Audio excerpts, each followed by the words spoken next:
Today I want to just talk about how to use Goobric along with Google Classroom. So this is something that you guys requested, and this is in replacement of the meeting that we did not have last week. So you need three things in order to use a Goobric. The first thing that you need is you need a Google Classroom where students have completed an assignment. So this is an example, and this is actually one that I had from the Turtle Lake third grade meeting that I had at one point in time. So I had a practice assignment in here, and I have 6 of them done and 1 of them not done. You're also going to need a blank spreadsheet, so I just made this spreadsheet and I called it Turtle Lake Goobric example. Now, if I was doing this for real, I would probably call it the same thing that I called my assignment, just so that I have it linked to my assignment somewhere where it was easy to get to. And then I need a rubric that I'm going to attach to that assignment. So on the rubrics have to have a specific look to them. The first thing is they need a blank space in the top left corner, and then they need to be numbered from least to greatest. So here I did 1, 2, 3, 4. And then each of the different categories of your Goobric need to be on the left side. So I had 3 different categories here, and then I just typed in the definitions for each level in my category in the middle here. So this is my example rubric, and this kind of is how all example rubrics need to be set up in order to use them in Doctopus and Goobric. Now, you need 2 tools to do this. One's called Doctopus and the other one's called Goobric. Okay, now here's how you do this. You go to your blank spreadsheet and you go to this button called Add-on. So you're going to click on Add-on. Now, I have one called Doctopus. If you don't have one, you're going to click on the Get Add-ons button, and then you're going to find the add-on called Doctopus. So I'm going to go to Doctopus, and then I'm going to click on Launch, and then wait for this thing to launch. Alright, now once Doctopus launches, what it does is up here at the top it says select a roster. So we're going to take our roster from Google Classroom. So that's where we're going to find our roster.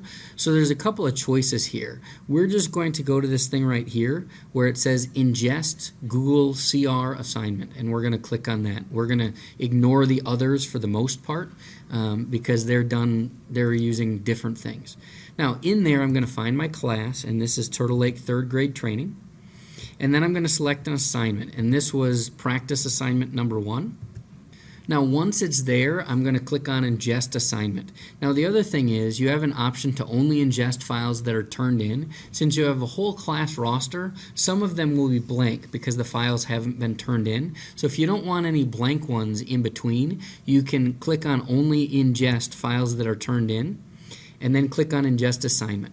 There will be an opportunity to get those files once they've been turned in by students, and I'll show you how to do that. Okay, now my files have showed up. If you want to look for new submissions, so once students are going to submit things that, so the first 5 are done and you need to get the other couple, you can click on Look for New Submissions and it'll find new submissions. You also have an option here to send feedback to your students via email if you have your email turned on. You can add a co-teacher. So if you and another teacher are working together, you can add a co-teacher, and then you both will have permissions to attach rubrics to the assignments. And then refresh edits and counts is just if for some reason it didn't refresh things, you just hit that button, it'll refresh everything and make it up to date. And then you're going to click on this button right here, which is attach Goobric. And Goobric is the term that they use for their rubric attachment system.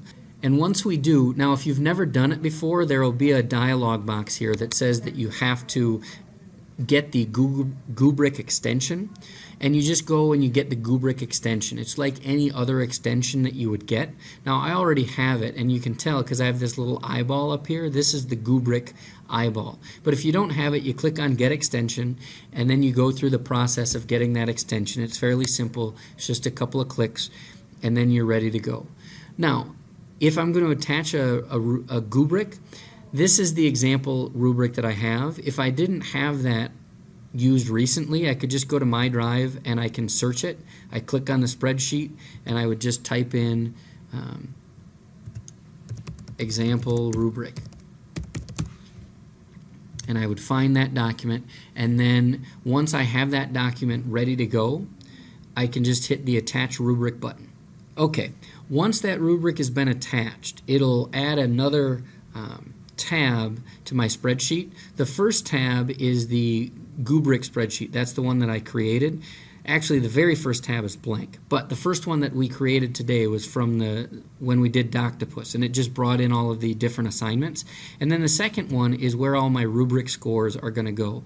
So once I start scoring these, it'll put all the rubric scores on the second spreadsheet.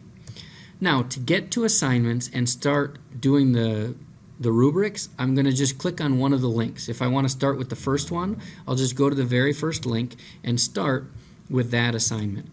Alright, once I get to my first assignment, then what I'm going to do is I'm going to click on that little Goobric eyeball. This eyeball shows up anytime you're on a document, and what it does is it searches for a rubric that's attached to that document. Now, if you didn't attach a rubric, it won't have one, but since I've attached a rubric to this document, it should be able to find it. So I'm going to click on the eyeball, and it's going to bring me to the rubric page that I have. And I've actually already done a rubric for the first couple of these, so I'm actually going to go to ones that I haven't done yet.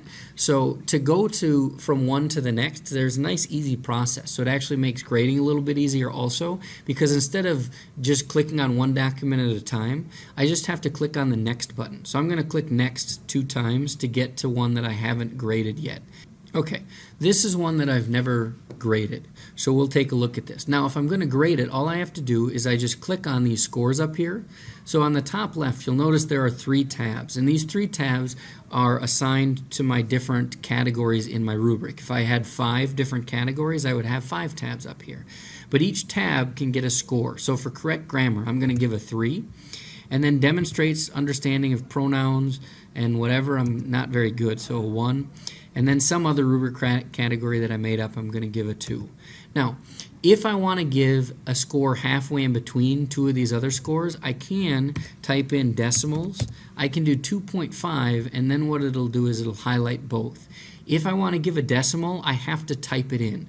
If I want to give just a single point value, either 1, 2, 3, or 4, then I just click on whatever button I want, or I can type in the number if I want to.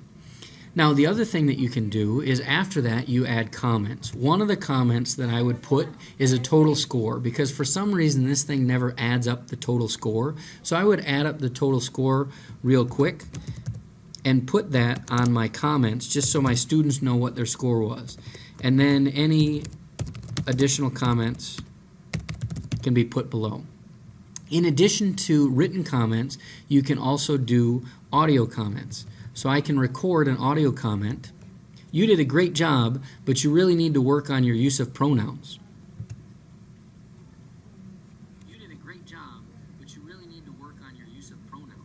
If you save it, it's going to save to your Google Drive, and it'll create a link at the bottom of the student's paper so that they can access that. So I'm going to save it to Drive so that my student can access that whenever they want to. Now, once I'm done here, I can click Submit.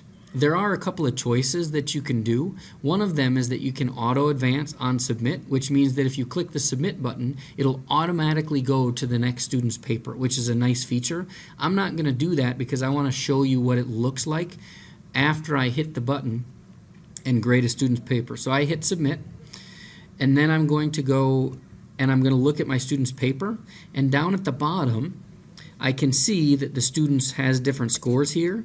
I can see the comment that I made, and then I can also see the audio comment that I put on there as well. So I see all of that information. Now, if you're doing something where your student is going to get this paper back and make corrections and then try to get a better score, you can go in and change the rubric scores, presumably after the student has made some changes. So let's say that I do that, and I'm going to make a new comment that says, "Great job," and I'm going to click Submit again. And now what it's going to do is, since this student graded their paper again, or fixed their paper, and I regraded it, it's got the original rubric right here, but then down below it, it's got the new rubric and my new comment that I put on there. So you can do this multiple times for the same paper. Now, since this is at the bottom, the student also has access to the rubric and can see what scores they got on things. So that's about it for Goobric. If you have any additional questions, just let me know. Have a good day.